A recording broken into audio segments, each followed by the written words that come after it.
안녕하세요. 디카덕후 나실장입니다. 뭐라도 해보는 나실장. 오늘 영상은 세 가지를 이야기합니다. 첫째, 영상을 촬영한 프랜차이즈인 칙바이칙.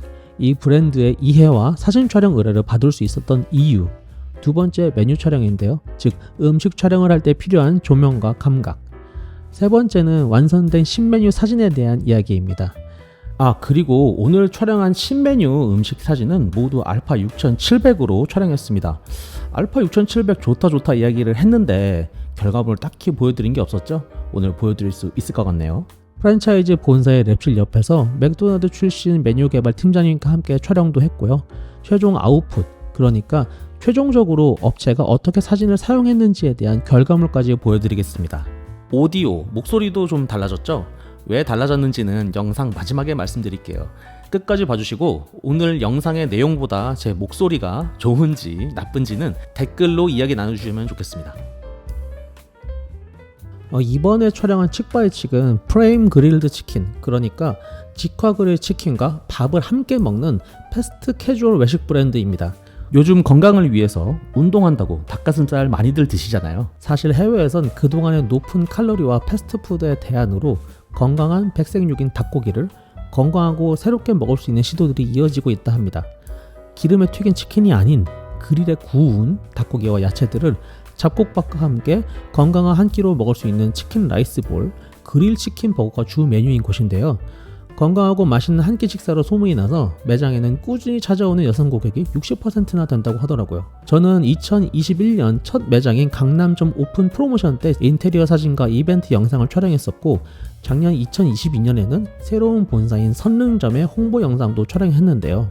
명동에도 생기고 라디오 광고도 하고 있고 웹 예능과 유튜버들도 찾아와서 콘텐츠도 찍고 있고 부산, 반포, 청주, 나주 등 연달아 매장도 오픈 중인 작지만 실속에 있는 프랜차이즈 브랜드라고 할 수 있겠습니다. 제가 이 업체를 홍보하는 영상도 아닌데 왜 이렇게 잘 알고 있을까요? 그건 PD의 역할이기도 하고 포토그래퍼의 기본 역량이기도 한데요.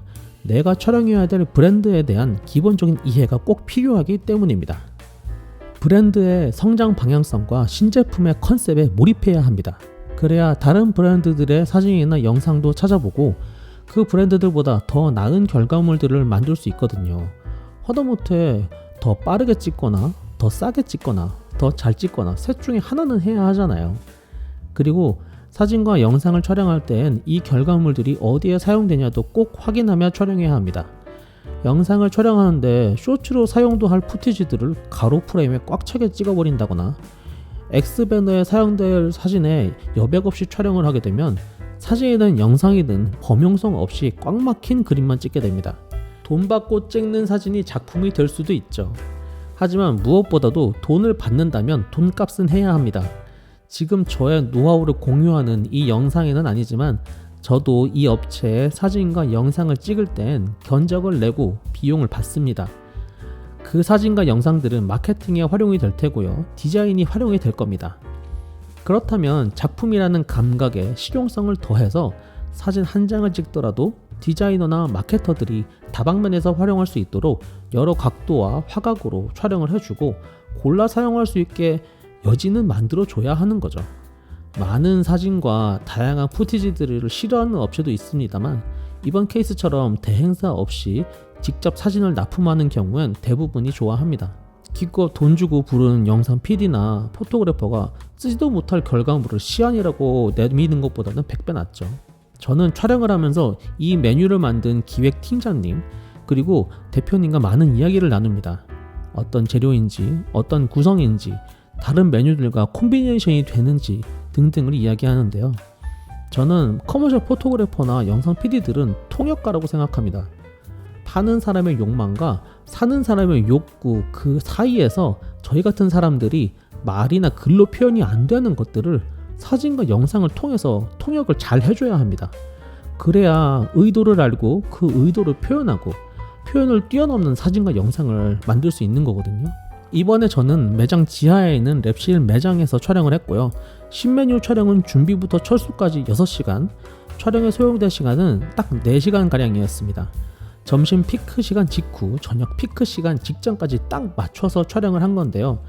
그게 매장과 대표님, 직원들의 번거로움을 최대한 피할 수 있기 때문입니다. 이 셔터만 누르는 게 아니에요. 그 너머에 그 이상의 것들을 보고 느끼고 계산을 하고 있죠.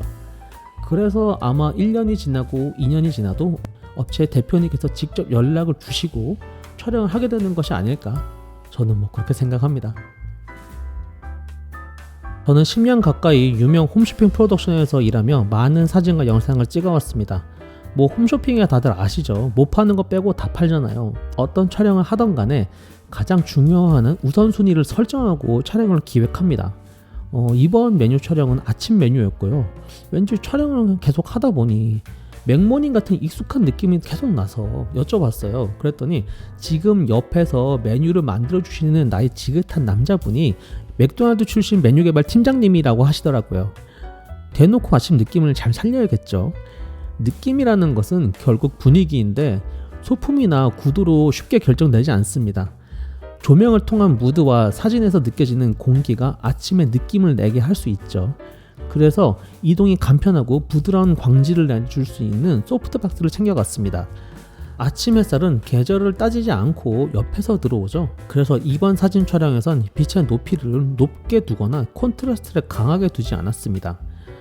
기존에 촬영되었던 메인 메뉴들과도 톤과 분위기가 너무 튀면 안 되기도 했고요. 아침 메뉴 그리고 사이드 메뉴의 판매 타겟 시간이 아침이라는 것을 고려해서 이 메뉴는 아침에 땡긴다, 아침에 먹어야 하는구나를 측면에서 들어오는 부드러운 주광 느낌의 빛으로 표현했습니다. 그리고 반대쪽에 어두운 부분은 천장 바운스를 쳐서 너무 짙은 그림자만 지지 않도록 했습니다. 대부분 요리 촬영을 한다면 크리스피하게 아니면 시즐링하게 리치하게 같은 전문 용어를 쓰는데요. 저도 알아는 듣지만 촬영할 땐 그 단어들을 쓰진 않습니다. 최대한 소비자의 시각으로 사진을 바라보죠. 지금이야 내가 필요한 이 현장에서 사진을 찍지만 저도 이 스케줄이 끝나면 많은 시간을 무언가 사고 먹는 소비자로 사는데 찍어놓고 알지도 못할 단어를 써가면서 밥맛 버릴 필요도 없고 최소 맛없어 보이면 안 되잖아요. 컴퓨터랑 연결해서 모니터에 뜬 사진을 보는 순간엔 촬영자가 아니라 소비자의 시선으로 사진을 봐야 합니다. 그리고 요리 사진을 찍을 땐 못 먹게 찍는 경우도 많습니다. 쇼츠로 자주 보이죠. 구두약을 바르고 페인트를 사용하고 글루건으로 고정하고 그런 촬영도 있는데요. 특히나 한정된 시간 동안 찍거나 정형화된 CF 촬영일 경우엔 많은 사람들이 협업하며 촬영을 해야 되는 경우가 많아서 요리의 신선도를 식재료가 아닌 방식으로 표현하는 아이러니한 상황들도 있습니다. 하지만 오늘 촬영은 그런 촬영이 아니고 실제로 메뉴를 먹어보면서 품평도 나누고 제품에 대한 이해도를 더 높이면서 촬영을 하는 경우였습니다. 집중력이 떨어지지 않는 수준에서 조금씩 맛을 보면서 촬영을 진행합니다. 이럴 경우 사진은 현장에 있는 사람들과 함께 보이는 건 너머의 맛을 어떻게 사진으로 보여줄 수 있을까에 대한 답을 찾아가는 과정입니다. 이때 너무 복잡한 조명이나 많은 소품은 메뉴의 방향성에 때론 방해가 되기도 합니다. 사진은 크게 사실을 보여주냐, 현실을 표현하냐, 현실 너머의 초현실을 보여주냐, 이렇게 세 가지로 구분된다고 생각합니다. 오늘 저는 현실을 표현하는 사진을 찍습니다. 그래서 사진의 문법상 복잡하고 난해한 표현을 최대한 거르면서 유연하게 촬영을 진행했습니다. 자, 여기까지 이야기를 하면서 사실 이 사진 촬영 분야에 관심이 있으실 분들에겐 정말 현장에서만 듣고 느낄 수 있는 이야기들을 좀 털어봤습니다. 그리고 모호해지죠. 기껏해야 사진 찍는 일에 이렇게나 많은 것들을 이해하고 표현하고 감당을 해야 하는 것일까? 네, 맞아요. 사실 사진과 영상은 원래 그래요. 그래서 일반인들, 보통 사람들은 우리 같은 일을 하는 사람들의 안목과 시선, 표현과 과정의 속도를 따라올 수가 없습니다. 보통 사람들은 직장에 가서 엑셀 보고 수치 보면서 이야기하고 일을 하잖아요. 그래서 이해하지 못하고 쉽게 생각해요. 사진과 영상이 쉬워 보이는 거죠.